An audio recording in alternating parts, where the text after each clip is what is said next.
30 minutes.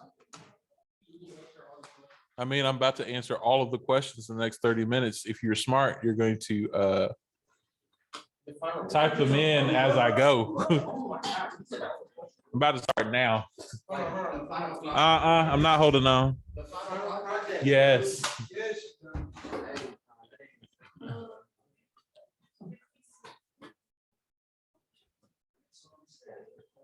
Question answers.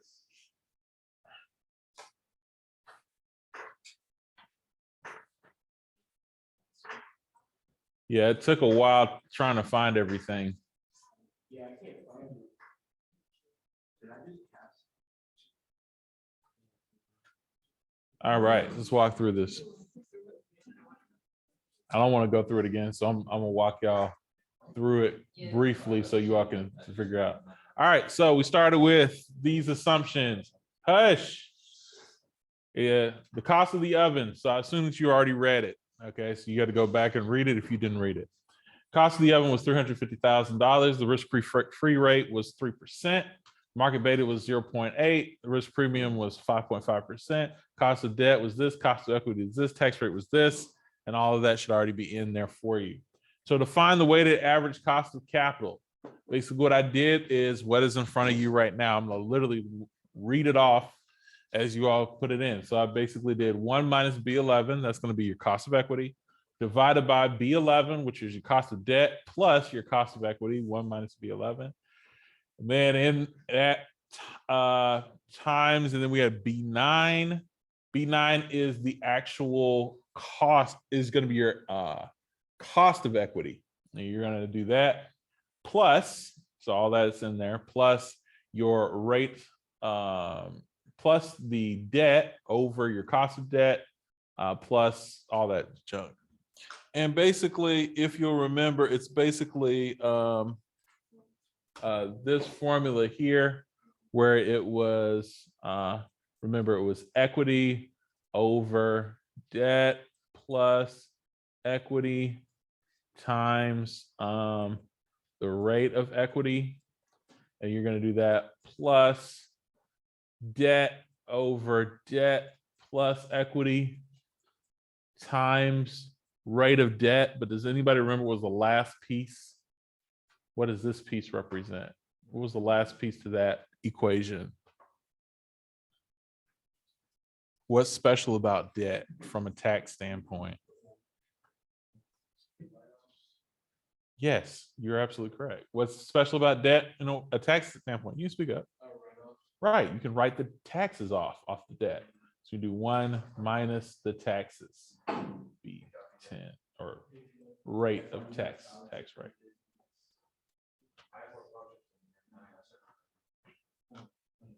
All right, let's stay focused, okay? I'm serious. And the answer should have been 6%.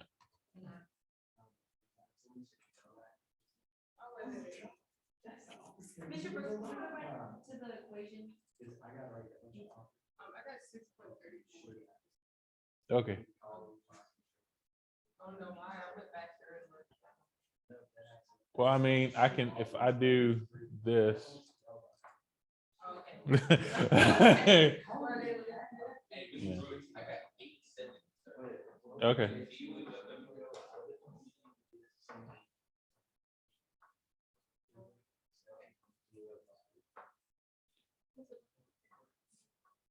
I don't know. I have to check.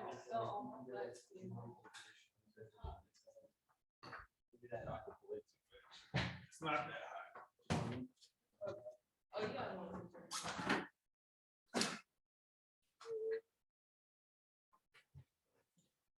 All right, I'm moving on. So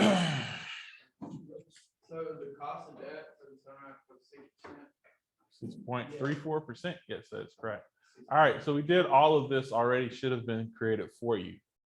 What you had to come in with was start with working capital, non-cash current liabilities.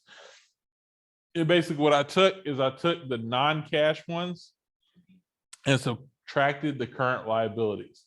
So that ended up being B27 plus B31 minus B34.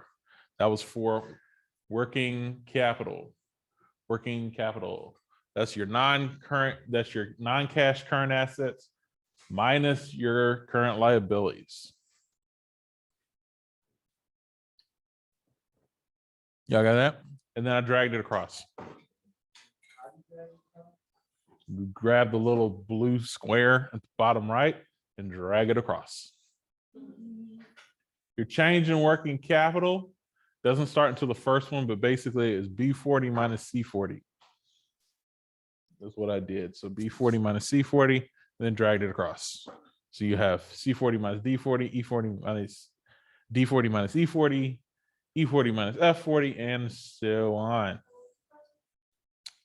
So for and column C, I did B40 minus C40. So that should be cell C41.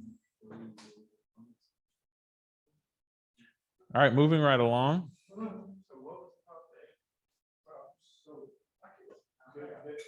cost of equity was 7.7. I'm recording this. I will send you the recording. I want to go ahead and move on. All right, net income. Net income was pretty simple. It was just B21 equals B21. And then I just dragged it across because your net income's already up there, basically. Then on the next one, depreciation and amortization was B30. So equals B30, and then I dragged it across. So net income, I said equals B21, dragged it across. For depreciation and amortization, I said equals B30 and dragged it across. That's all I did. Similar to the next one, change in working capital was B41. I said equals B41 and I dragged it across. Change in working capital. Note, it's literally says the same thing. Y'all see that? Literally says the same thing. So I said equals B41 and dragged it across.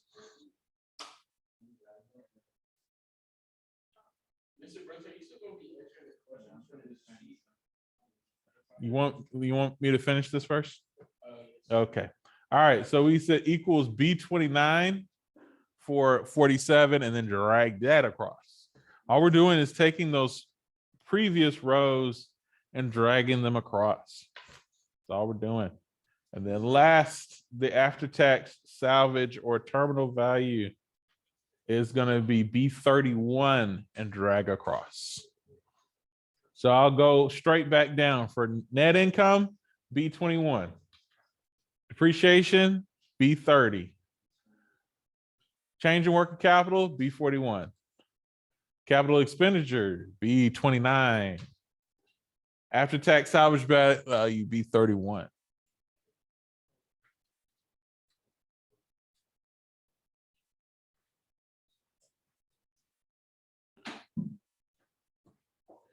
All right, free cash flows. So what I did for this is I didn't use any thing. I basically said, hey, look, hold on. Yes. Could you send my clip to the office, please? Yes. Thank you. All right, so what I did basically is I just put in negative 350,000 for that first, so year zero. I did negative 350,000. The reason I did negative 350,000 is because I know that that's how much the oven costs. Does that make sense? It's just my cost. Then what I did is the rest of them is I created the formula. Now the formula for free cash flow went something like this. Basically, it's going to be your net income plus your depreciation and amortization, minus your change in working capital, minus your capital expenditure, plus your salvage value. I'm going to say that one more time. Your net income plus your depreciation and amortization, minus. Oh.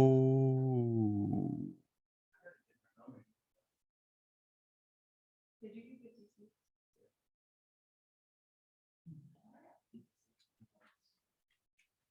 All right. You got 56,000 for this one, right? 35, 675, 350, and 315. Yeah, for my depreciation, Amortization. I put B41 and it just didn't show up. It's blank. And I dragged it. Well, you have to create B41. This was B40 minus C40. Huh? B40 minus C40. Mine says error. Oh, I put here. Here. No, the error is on C40. When I put C40. equals Here? B40 minus C40.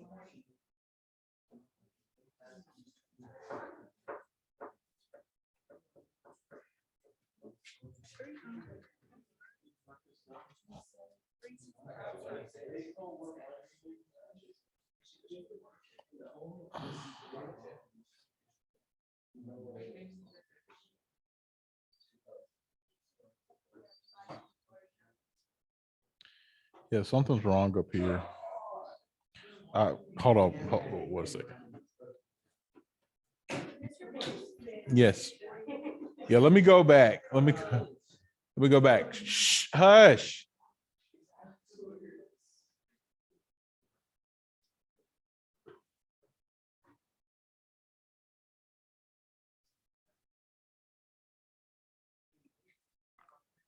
All right, I'm gonna do this one more time. Under B40, I had equals B27 plus B31 minus B34. Y'all got that? Then nothing else is gonna work.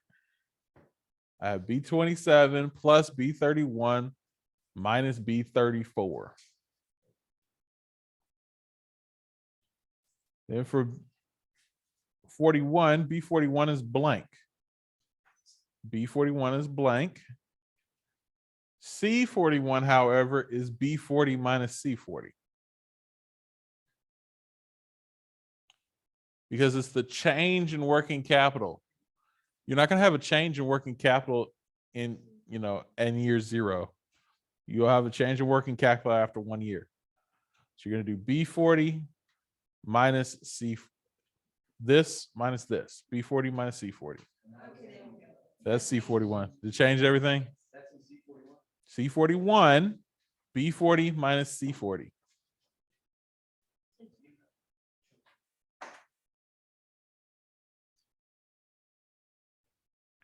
I actually think I might have done something wrong in net income.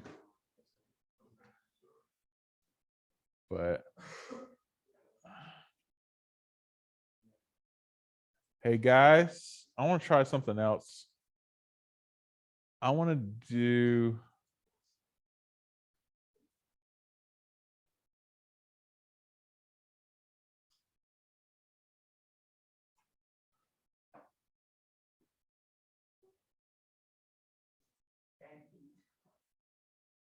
yeah, no, I'm right. I'm good. All right, so let's go straight down the list. I'm in column C, right? So I'm going straight down. Net income, shut up. Net income should be C21. Depreciation amortization, C30. Change in working capital, C41. Expenditures should be C29. And 48 should be C31.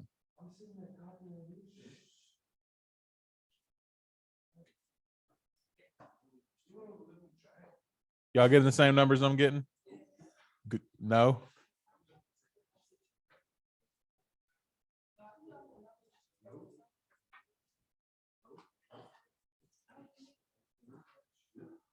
All right, IRR. See, I'm starting to think that net income should be. I think my net income's wrong. I think it's supposed to be the pre-tax income. That's what I think. So let me try. I just for this class, guys. Let me try that instead. No. Let me. Oh, never mind. I'll try that later. Okay, anyway, so here's what you got. Negative 14% for IRR. And the way we did calculate IRR is equals IRR. And then I dragged all of these free cash flows. So I'll do it real quick. It's really not that hard to do. But basically I said equals IRR equals IRR. Then I put parentheses there. And I'm going to get all of my free cash flows. So I'll just grab here and then just go straight across. Grab them all and hit enter. I get negative 14%. But I don't think it's supposed to be negative. You get 52? Yes, and I realized that my C column, I have everything that you have on it. Yeah. When you went through it, but my last number is 421. 421. Yes. And my first number is 50,000. Negative 350,000. This is negative 350. I just did that. I just typed that in. Right. And then the other one is the equation. Yeah, so you got C44 plus C45 minus C46 minus C47 plus C48. Yeah, I have that, but I don't know why. So these numbers must not be the same. Which one's not the same? So I have 56, Okay. 35, Yeah. 365. But the equation is equals C41. Equals C41. You're getting this. This is different. My C41. C41 should be changing working capital. Yeah, that's one. But I put equals B40 minus C40. What's your B40? My what? What was your answer for B40? Shh, hush. My answer for B40 was equals B27 plus B31 minus B32. And you got, 365,000. and then, so are these the same?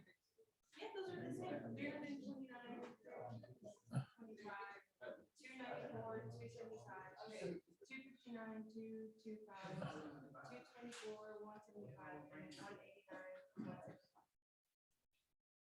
I'm getting 365, 329, 294, 259, 224, 189, and 154. Okay, so you got this. This is correct. Yes. Change in working capital is going to be, hold on.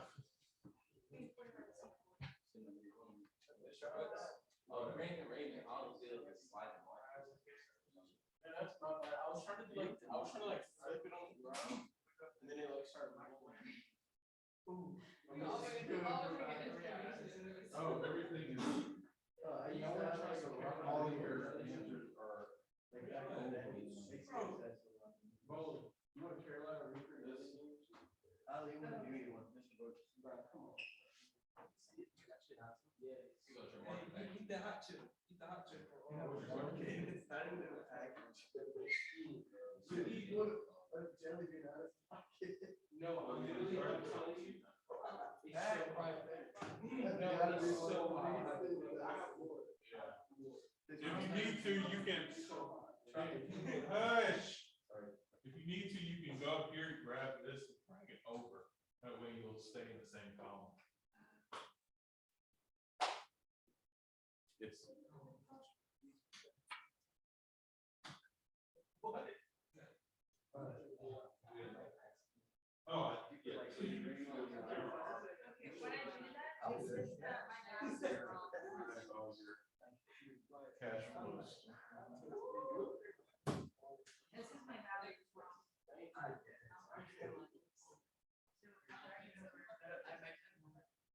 Hey, bro. Hey, who wants to try Carolina Reaper? If you want, I'll pay you $1. I'll pay you $1. No. Dude, if you jump out of a plane without a parachute, I would say. Yeah, we're about, yeah, that's what I got. 27 plus B31 minus B34.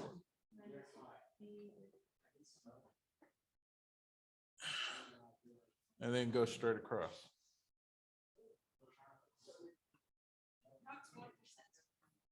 What is? My, does this beat the WACC? Yeah, but we had finished everything. So now this is B40 minus C40, right? So for my C41, Yes. yes, B40 minus C40. Okay, and then let's check the other numbers. So you got 56 still, right? Yes. 35, Yes. 35, 675. 35, 6, no, I have, 37, 7. You take one right now. No, it's C40. Yeah, I don't know. Now it's C40.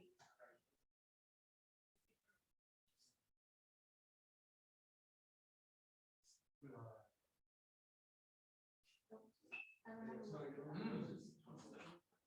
Yes, sir. Actually, that's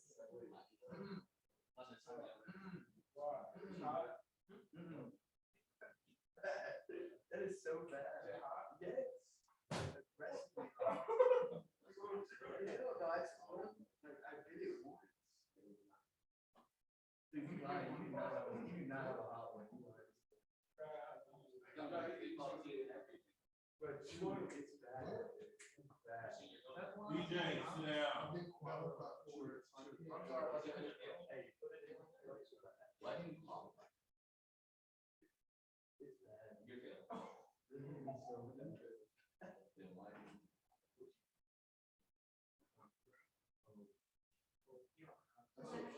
That's what I'm saying. It's so bad.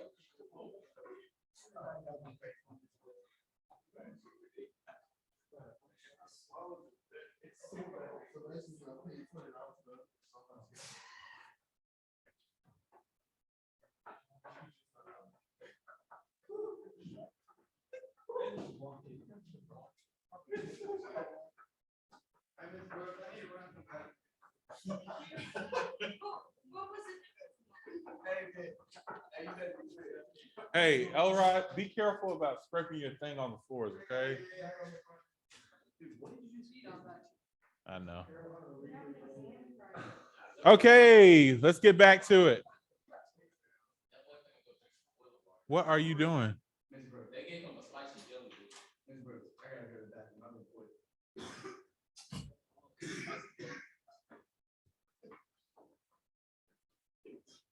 I'll even, okay.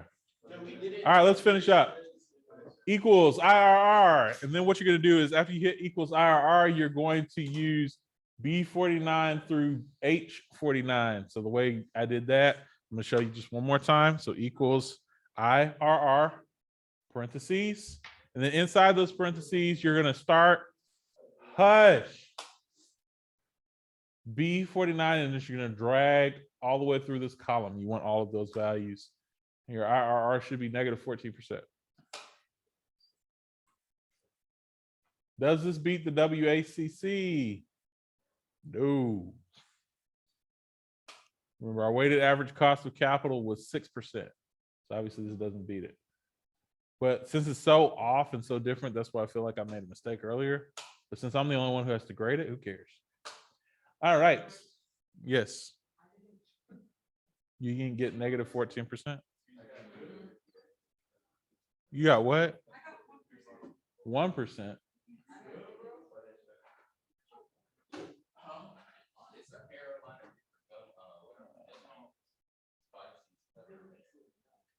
All right.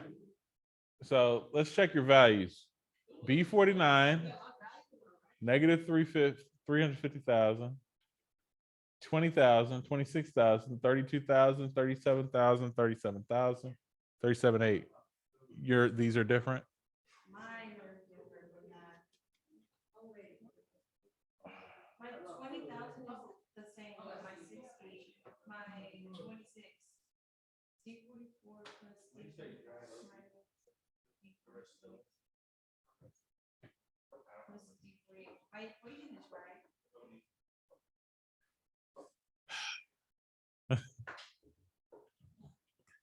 Okay, hold on. I tell you what, let me finish this. Since I'm recording this, let me finish it. All right, so then here's what I did. I then go down here, and you can go ahead and still, even if your numbers aren't coming up the same, you can still put in the same. equations. To create our discount, remember, discount rate is your future value divided by 1 plus your rate to the time. And so the way I did that is I took B49, which is this value here, and then 1 plus my rate was going to be the risk free rate. So you're going to do plus B5, and then to the, and then whatever number this is in B54. So raised to the B54. And I did that in the first one and dragged straight across.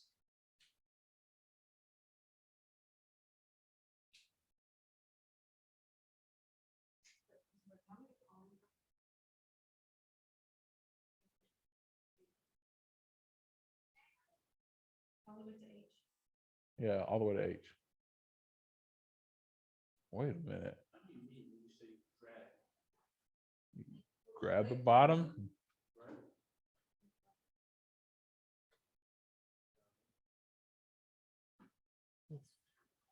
Oh God, no. This is supposed to be cash. So we need a dollar sign in front of the 5. And then we need a dollar sign in front of the B. That needs to be constant. Oh crap. Mess this up on the other one. I was about to say, I knew it just sounded wrong. Ooh, Lord, that's not what I was trying to do.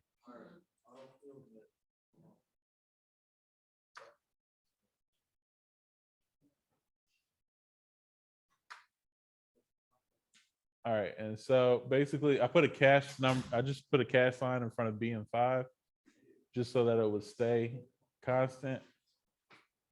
And this is what I get.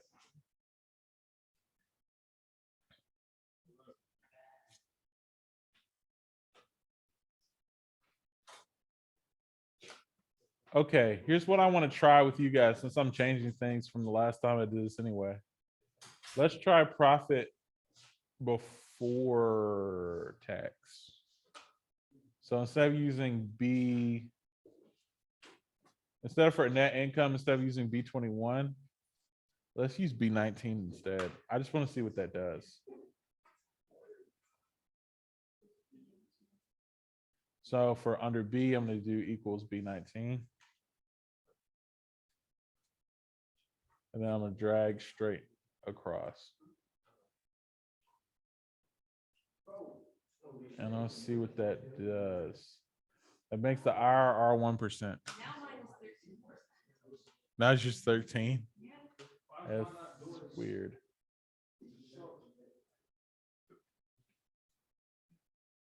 So if it's not a negative ACC, does that mean it does, wait, no.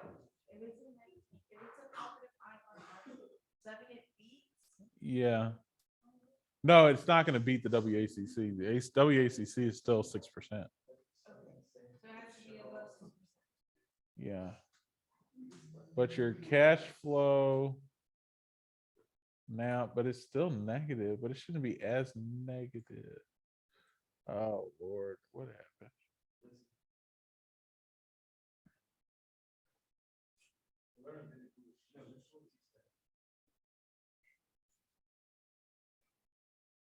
Oh, yeah, it's not as bad. So negative 22,710.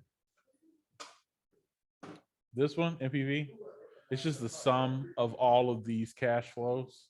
So it's the sum of all the 55s. You just say sum, parentheses, and then just grab all of those.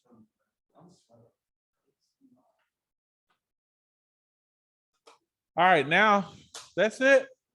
The reason why the rest doesn't matter is because it doesn't become positive.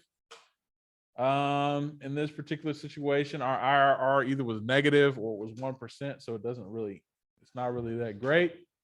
So now for what y'all actually care about, let's walk through these.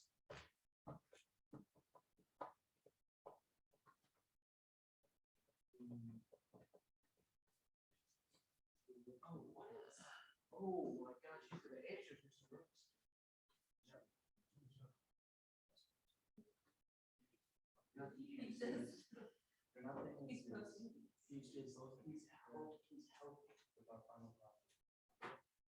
Mrs. Brooks, I have a legitimate question for you. I'm not done yet. Just hold on to that. All right. So the cost of debt for the Sunrise Bakery was 4.5%. You got that from that thing. Cost of equity was 7.5%. The WACC was 6%. The most feasible usually feasibility is usually MPV is the most, right? And then calculating the annual depreciation expense, it was $350,000 at 10%. That's $35,000.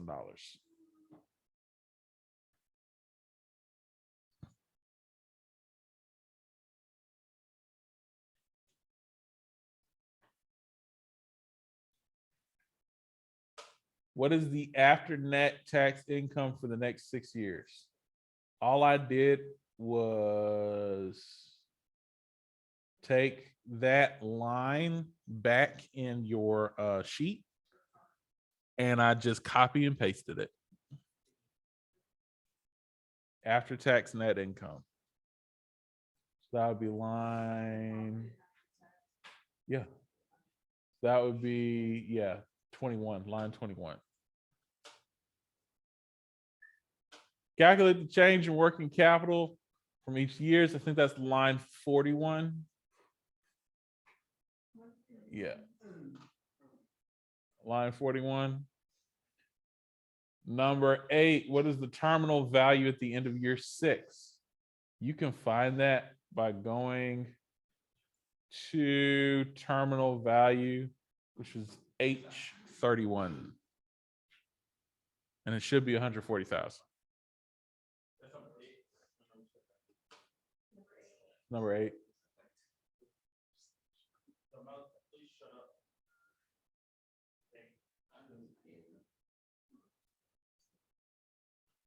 I need y'all all to quit talking. All of y'all. All of y'all. I'm not done yet with this presentation. So I need all y'all to quit talking. All right, compute the free cash flows for the year. This right here was real simple. We took line 49, once again, copied and pasted. What is the IRR? Originally, I got negative 14%, but I guess I got 1%. I will take pretty much whatever at this point. I'll take it. It was negative. Yeah, it was definitely negative. Calculate the NPV. I'm not very happy with this project because I think some things were ambiguous, but it is what it is. So the NPV I think ended up being for me was negative 22,710.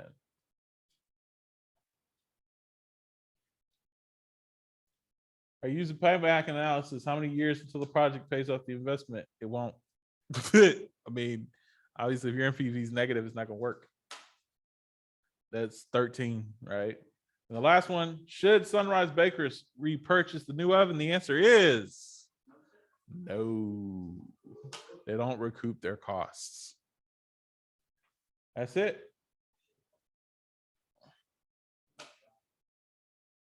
Now, is there a chance that we made some mistakes? Yes. But the good thing for us is you went through the whole thing. So now I think we should all have much greater respect for people who run businesses. Don't think we don't. Do we have a greater respect for that? And those people who are analysts for businesses. It's a big deal. That's it. Yes. So for your class and our English class, you do understand it's like projects, exams, you have to show up on the table. Depends. For your classes, you have to show up on the table. It depends. So I'm going to explain. So if you have work in your English class, for example, or if you have work in your CTE, yes, you have to show up. If you don't, you're good. Like for my CTE, we're doing our exams this week. I will not work. So Like I'm doing mine tomorrow, and then I'll just finish doing it. And then So Tuesday's our last day. You gotta come. For most people, yes. Yes. We have an exam. Seven? Not for, not. Mr. Brooks. They lose exams. I Yes.